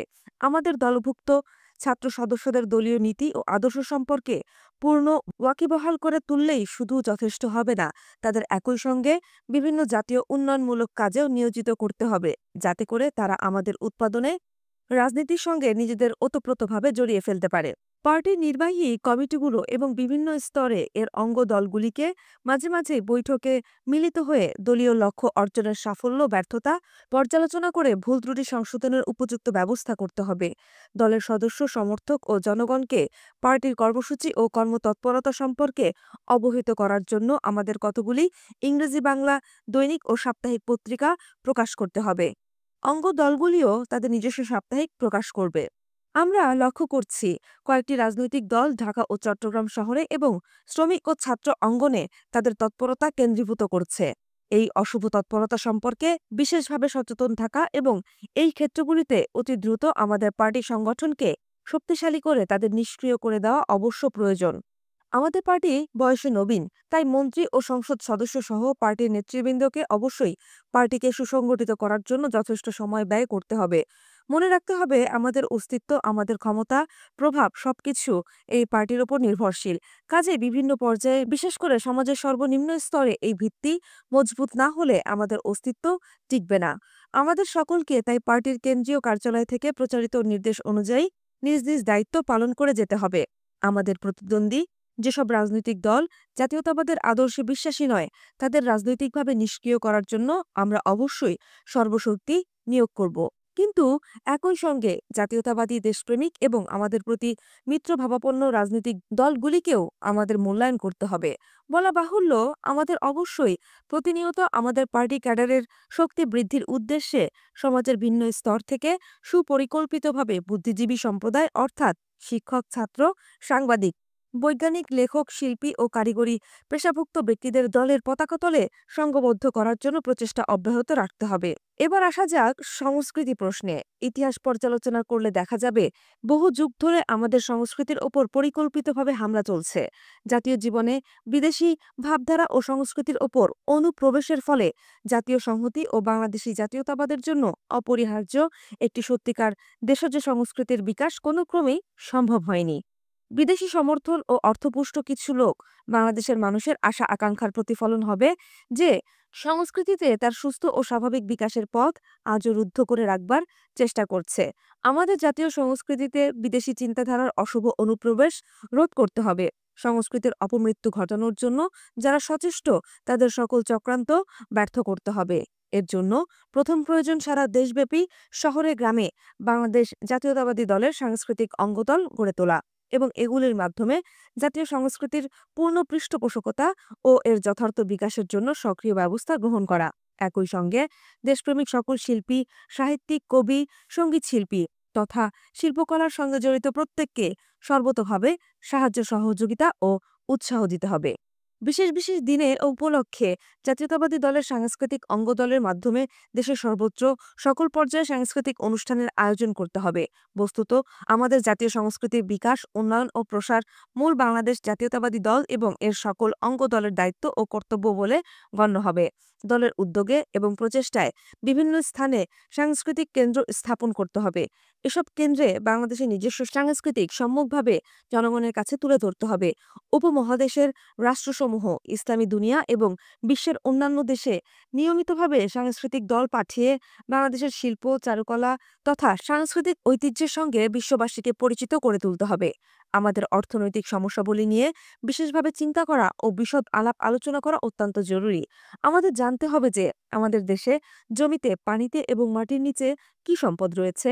দেশবাসীকেও এই সম্পর্কে পুরোপুরি অবহিত করতে হবে। এতে করে নিজেদের ভবিষ্যৎ সম্পর্কে তারা সঠিকভাবে আশাবাদী হতে পারবে। এ কথাটা সবার উপলব্ধি করা প্রয়োজন যে অফুরন্ত সম্পদ রয়েছে আমাদের সারা দেশে। এই সম্পদের ক্ষুদ্র অংশ এখন পর্যন্ত আহরণ বা ব্যবহার করা হয়নি। জমি হচ্ছে আমাদের মূল সম্পদ। পলিমাটি সমৃদ্ধ উর্বরা যে জমি আমাদের রয়েছে তা থেকে বর্তমানের তুলনায় কয়েক গুণ বেশি কৃষিপণ্য উৎপাদন সম্ভব। আমাদের প্রচুর পানি রয়েছে। বস্তুত পানি আমাদের নষ্ট হচ্ছে প্রতিদিন। পানি প্রাপ্যতা আমাদের নিশ্চিত করতে হবে এবং পানিকে কৃষি, মাছের চাষ ও অন্যান্য কাজে পূর্ণভাবে সদ্ব্যবহার করতে হবে। বাংলাদেশের খনিজ সম্পদের প্রাচুর্য সর্বজনবিদিত। এর সঙ্গে রয়েছে শক্তির উৎস, যেমন তেল ও প্রাকৃতিক গ্যাস। এগুলোকে অনুসন্ধান, আহরণ ও ব্যবহারের জন্য সত্যিকার কিছু করা হয়নি এতদিন। সবার উপরে আমাদের রয়েছে বিরাট ও সবচেয়ে গুরুত্বপূর্ণ সম্পদ, জনশক্তি। এই বিরাট জনশক্তি আজ আমাদের কাছে বোঝার মতো মনে হচ্ছে, কারণ এদেরকে অতীতে কখনো ঐক্যবদ্ধ করে কার্যকর শক্তি হিসেবে সংগঠিত করা হয়নি।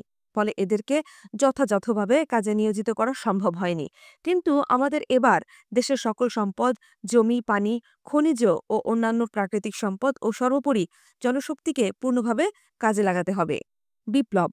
অন্ন, বস্ত্র, গৃহ, স্বাস্থ্য ও শিক্ষার পূর্ণ সুযোগ দ্রুততম সময়ে গণমানুষের জন্য নিশ্চিত করাই হবে এই বিপ্লবের উদ্দেশ্য। শান্তিপূর্ণ বিপ্লবের উদ্দেশ্য বলতে আরও বোঝায়: ১. জাতীয় স্বাধীনতার সার্বভৌমত্ব সুসংহত করা। সঙ্গে সঙ্গে প্রয়োজন একটি সুষম পররাষ্ট্রনীতি। একই সঙ্গে আমাদের জাতীয় স্বাধীনতা রক্ষার জন্য সমগ্র দেশবাসীকে প্রস্তুত করে তুলতে হবে। ছোট হলেও একটা সদা প্রস্তুত কার্যকর সশস্ত্র বাহিনী আমাদের থাকতে হবে। আর এই সশস্ত্র বাহিনীর সঙ্গে থাকবে আধা সামরিক বাহিনী ও জনগণের মিলিশিয়া। এছাড়া স্কুল, কলেজে ক্যাডেট কোরের মাধ্যমে মৌলিক সামরিক প্রশিক্ষণের ব্যবস্থা থাকবে।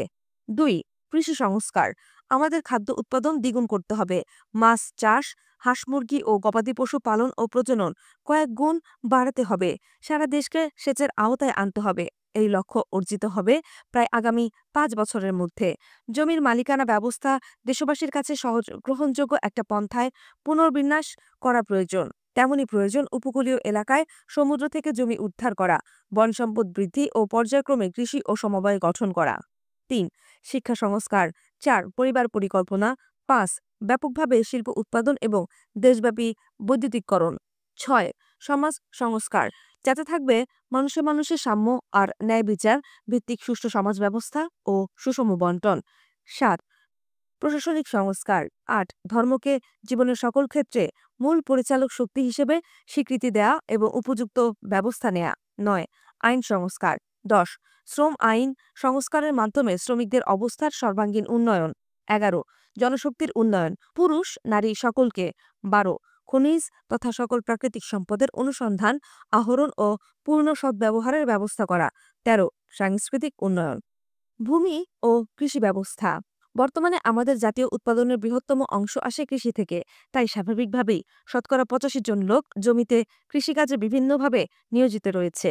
কৃষি থেকেই সবচেয়ে কম সময়ে প্রত্যক্ষ ফল ও লাভ পাওয়া যায়। এদিকে আমাদের জমির যে উর্বরা শক্তি, তার মাত্র ২০ ভাগ আমরা কাজে লাগাচ্ছি। সেদিক থেকে বিবেচনা করলে আমাদের কৃষি উৎপাদন ৪-৫ গুণ বাড়ানো সম্ভব। তবুও একটা বাস্তব ব্যবস্থা হিসেবে আগামী প্রায় ৫ বছরে আমাদের খাদ্য উৎপাদন দ্বিগুণ করার লক্ষ্য নির্ধারণ করা হয়েছে।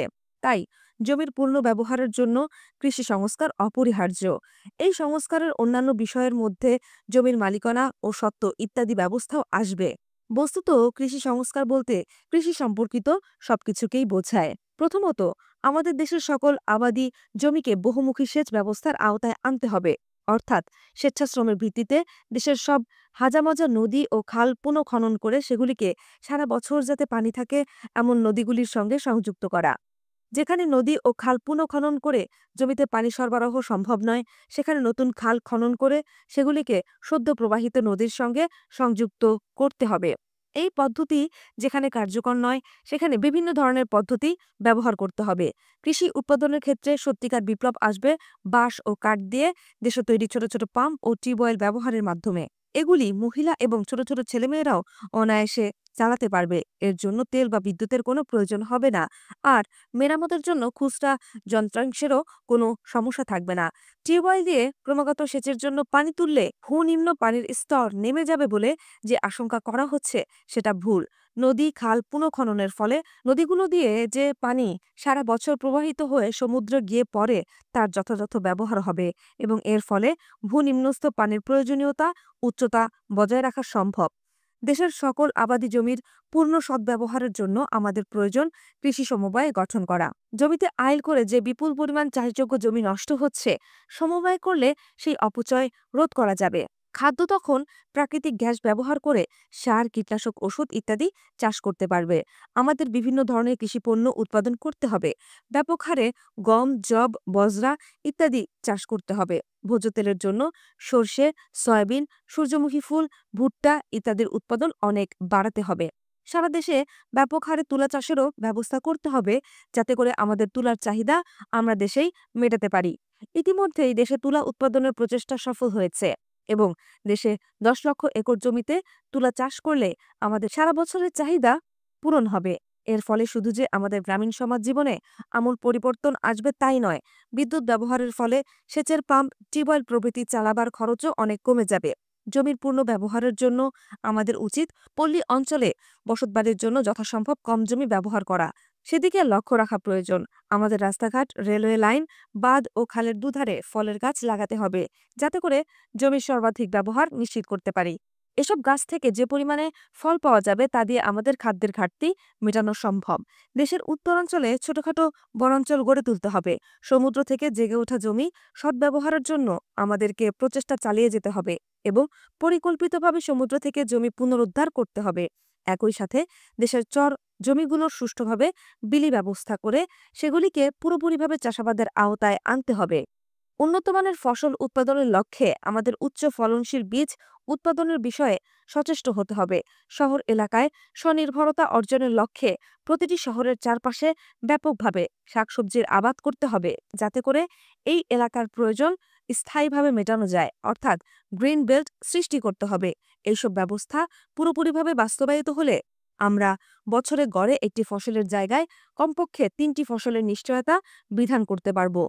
স্থানীয় প্রয়োজন অনুসারে হাওরগুলিকে জলাশয় রূপে গড়ে তুলতে হবে, যাতে করে প্রয়োজন মতো এগুলিকে শুষ্ক এলাকায় সেচ কাজে ব্যবহার করা যায়। খাদ্য উৎপাদন দ্বিগুণ হবার পর এগুলির সংরক্ষণের জন্য সরকারি পর্যায়ে উদ্যোগ গ্রহণ করতে হবে। স্থানীয় সংস্থাগুলিতে শস্য গুদাম নির্মাণ করতে হবে। একই সঙ্গে আমাদের খাদ্যাভ্যাস পরিবর্তনের জন্য সর্বাত্মক প্রচেষ্টা চালাতে হবে, যাতে করে লোকে শুধুমাত্র ভাতের উপর নির্ভর না করে, রুটি, শাকসবজি ও ফল খেতে শেখেন। গম উৎপাদন বৃদ্ধি করার উদ্দেশ্যে কৃষকরা যাতে তাদের পণ্যের ন্যায্য মূল্য পায় সেই বিষয়ে আমাদেরকে সুনিশ্চিত ব্যবস্থা গ্রহণ করতে হবে। কৃষি ব্যাংকিং ব্যবস্থাকে আরও উন্নত ও সম্প্রসারিত করে দেশের প্রত্যন্ত অঞ্চল পর্যন্ত তার শাখা বিস্তার করতে হবে, যাতে করে সুবিধা সাধারণ কৃষকের নাগালে পৌঁছাতে পারে।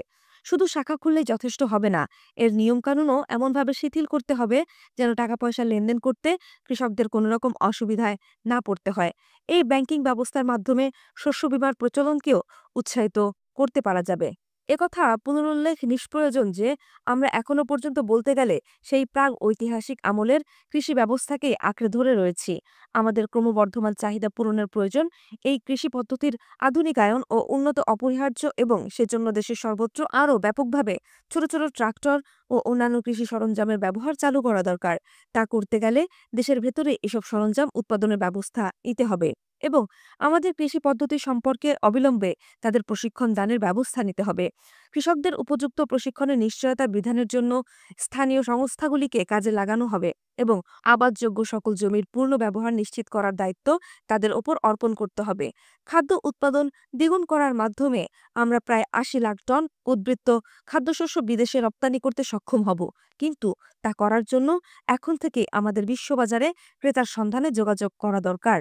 একই সঙ্গে আমাদের পরিবহন ব্যবস্থাকেও এই বিপুল পরিমাণ শস্য রপ্তানির উপযোগী করে গড়ে তুলতে হবে, যাতে করে এই উদ্বৃত্ত রপ্তানি পণ্য সহজেই সড়ক, রেলপথ ও নৌপথে বন্দর পর্যন্ত পৌঁছে দিতে পারা যায়। এর ফলে স্বভাবতই আমাদের জাতীয় শিপিং লাইনকে আরও সম্প্রসারিত করার প্রয়োজন দেখা দেবে। সেই সঙ্গে দেশের সর্বত্র বিভিন্ন ধারণ ক্ষমতা সম্পন্ন বেশ কিছু কোল্ড স্টোরেজ স্থাপন করতে হবে। সরকারি এবং বেসরকারি উভয় খাতেই তা স্থাপন করা যাবে। খাদ্য উৎপাদন দ্বিগুণ করার এই প্রক্রিয়া দেশের কর্মসংস্থান পরিস্থিতির ওপর বিপুল প্রভাব বিস্তার করবে। এর ফলে খেতে খামারের প্রকৃত উৎপাদন সহ খাদ্যশস্যের বিপণন ইত্যাদির ক্ষেত্রে ৮০ লাখ থেকে ১ কোটি বাড়তি লোকের কর্মসংস্থান হবে। আমাদের একটা সুসংঘবদ্ধ জাতীয় খাদ্য নিরাপত্তা ব্যবস্থা গড়ে তুলতে হবে এবং সেই সঙ্গে ইসলামী দেশগুলিকে নিয়ে খাদ্যশস্যের একটা অভিন্ন বাজার গঠনের প্রচেষ্টা চালাতে হবে। খাদ্য উৎপাদন দ্বিগুণ করার কর্মসূচি বাস্তবায়নে আমাদের অবিলম্বে কৃষি মন্ত্রণালয়কে পুনর্বিন্যস্ত করার এবং প্রতিটি থানায় কৃষি বিদ্যালয় স্থাপন করার প্রয়োজন হবে। প্রত্যেক থানায় যেসব বিদ্যালয় রয়েছে সেগুলির মধ্যে থেকেই কোনো একটিকে এভাবে রূপান্তরিত করতে পারা যাবে। এর পাশাপাশি পল্লী এলাকায় কৃষি বিষয়ক শিক্ষাকে প্রাথমিক, মাধ্যমিক ও উচ্চ মাধ্যমিক বিদ্যালয়সমূহের পাঠ্যসূচির অন্তর্ভুক্ত করতে হবে। কৃষি উৎপাদন, মাছের চাষ এবং গবাদি পশু সম্পর্কে প্রশিক্ষণ দানের দায়িত্ব পালন করবেন স্থানীয় সরকারগুলি, জাতীয় সংসদ সদস্যবর্গ এবং সর্বনিম্ন পর্যায় থেকে সর্বোচ্চ পর্যায় পর্যন্ত বাংলাদেশ জাতীয়তাবাদের নেতৃবর্গ। এই কার্যক্রমের ব্যাপকতা এমন হবে যে আমরা যেন গোটা দেশকে একটি উন্নত ও আধুনিক কৃষকের জাতিতে পরিণত করতে পারি। এছাড়া আমাদের ব্যাপকভাবে অয়েল পাম, নারিকেল, রাবার ও কফি চাষের প্রতি মনোযোগী হতে হবে এবং অন্যান্য কতগুলি ফল যেমন আঙ্গুর, আপেল ইত্যাদি উৎপাদনের ব্যাপারেও গবেষণা চালিয়ে যেতে হবে। এই জাতীয় ফল দেশের উত্তরাঞ্চলে উৎপাদনের সম্ভাবনা উজ্জ্বল এবং ব্যাপকভাবে তা করতে পারলে আমাদের নিজস্ব প্রয়োজন মিটিয়ে কিছু বিদেশে রপ্তানি করা যাবে। কৃষি সংস্কার ব্যবস্থাকে পরিপূর্ণভাবে কার্যকর করার জন্য থানা পর্যায়ে ছোট ছোট প্লটে কৃষি উৎপাদন, মাছের চাষ এবং গবাদি পশুপালন বিষয় প্রদর্শনী খামার স্থাপন করতে হবে। এতে করে আমাদের কৃষকগণ সহজেই আধুনিক চাষাবাদের কায়দা কানুন রপ্ত করে নিতে পারবেন। এখানে পুনরায় জোর দিয়ে উল্লেখ করা দরকার যে আমাদের অর্থনৈতিক উন্নয়ন তথা বিপ্লবের সাফল্য কৃষি উৎপাদনের ওপর একান্তভাবে নির্ভরশীল। কাজেই কৃষি ব্যবস্থা ও পদ্ধতি উন্নয়নে আমাদের সর্বাত্মক চেষ্টা চালানো অপরিহার্য। গণশিক্ষা যে কোনো জাতির জন্যই নিরক্ষরতার একটি নিদারুণ অভিশাপ, দুঃখের বিষয়। অনুন্নত অনেক দেশের মতোই বাংলাদেশও এই অভিশাপ থেকে মুক্ত নয়। এদেশের জনসংখ্যার ৮০% নিরক্ষর। সেজন্যই অবশ্য এদেশের মানুষকে দায়ী করা চলে না। সুদীর্ঘ কাল ধরে ঔপনিবেশিক দাসত্ব এই পরিস্থিতির জন্য দায়ী। এদেশের মানুষ শিক্ষিত হয়ে উঠুক, সেটা আমাদের বিদেশি প্রভুদের কাম্য ছিল না। কারণ তারা জানত এদেশের মানুষকে অশিক্ষা আর অজ্ঞানতার আবর্তে আবদ্ধ রাখতে পারলে তারা অবাধে এই জনগোষ্ঠীকে সার্বিকভাবে শোষণ করার প্রক্রিয়া সুসংহত করতে সক্ষম হবে। কিন্তু সেদিন আজ গত হয়েছে। আগামী ৫ বছরে নিরক্ষরতার অভিশাপ থেকে সম্পূর্ণ মুক্ত করার পরিকল্পনা আমরা গ্রহণ করেছি এবং শিশু যেন এই সময়ের মধ্যে খবরের কাগজ পড়ে বোঝবার মতো জ্ঞান অর্জন করতে, নিজেদের চিঠিপত্র নিজেরাই লিখতে এবং যোগ, বিয়োগ, গুণ, ভাগের মতো অঙ্কের সহজ হিসাব রাখতে সক্ষম হয়। কিন্তু এককভাবে শুধু সরকারি প্রচেষ্টায় এই লক্ষ্য অর্জন সম্ভব নয়। দেশ থেকে নিরক্ষরতার দূর করার জন্য গোটা জাতিকে ঐক্যবদ্ধভাবে এই অভিযানে শরিক হতে হবে। পল্লী ও শহর এলাকার সকল শিক্ষিত নরনারী ও ছেলেমেয়েকে এই সামগ্রিক কর্মসূচির সঙ্গে ওতপ্রোতভাবে জড়িত করতে হবে। এই শিক্ষিত সম্প্রদায়কে ছোট ছোট দলে সংগঠিত করতে হবে এবং তারা যৌথভাবে নিজ নিজ এলাকার নিরক্ষর জনগণকে শিক্ষিত করে তোলার দায়িত্ব পালন করবে। এই কর্মসূচি বাস্তবায়নের সামগ্রিক দায়িত্ব থাকবে শিক্ষা মন্ত্রণালয়ের ওপর। তারা পল্লী এলাকার স্থানীয় সরকারসমূহ অর্থাৎ ইউনিয়ন কাউন্সিল ও স্বনির্ভর গ্রাম সরকার এবং নগর এলাকায় পৌরসভাগুলিকে পুরোপুরি কাজে লাগানোর ব্যবস্থা করবেন। গ্রাম প্রতিরক্ষা দল, জাতীয় যুব মহিলা সংস্থা এবং অন্যান্য সামাজিক প্রতিষ্ঠানগুলোকে নিরক্ষরতা দূরীকরণে এই কর্মসূচিতে সম্পৃক্ত করা যেতে পারবে। স্থানীয় সরকারগুলি মূলত নিজস্ব প্রচেষ্টায় তাদের নিজ নিজ এলাকার জনগণকে নির্দিষ্ট সময়সীমার মধ্যে সাক্ষরতা দানের নিশ্চয়তা বিধানের জন্য দায়ী থাকবেন। অবশ্য সরকারের তরফ থেকে যখন যেভাবে যতটুকু পারা যায় তাদের সহায়তা করা হবে। এই জন্য কোনো আইন প্রণয়নের দরকার হলে শিক্ষা মন্ত্রণালয় তার ব্যবস্থা নেবেন। জাতীয় উন্নয়নের এই কাজে ছাত্র সমাজকে শরিক করার জন্য সকল বিশ্ববিদ্যালয়, কলেজ ও স্কুলে নিরক্ষরতা দূরীকরণ অভিযানে উপযুক্ত তত্ত্বাবধানে সক্রিয় অংশগ্রহণকে তাদের পাঠ্যসূচির অন্তর্ভুক্ত করতে হবে। একটা নির্দিষ্ট সময় পর কোনো সরকারি পদে, তা যত ক্ষুদ্রই হোক, কোনো নিরক্ষর ব্যক্তির নিয়োগকে নিষিদ্ধ করে দিতে হবে এবং এ ব্যাপারে প্রয়োজন বিধি প্রণয়ন করে তা ব্যাপকভাবে প্রচার করার ব্যবস্থা নিতে হবে।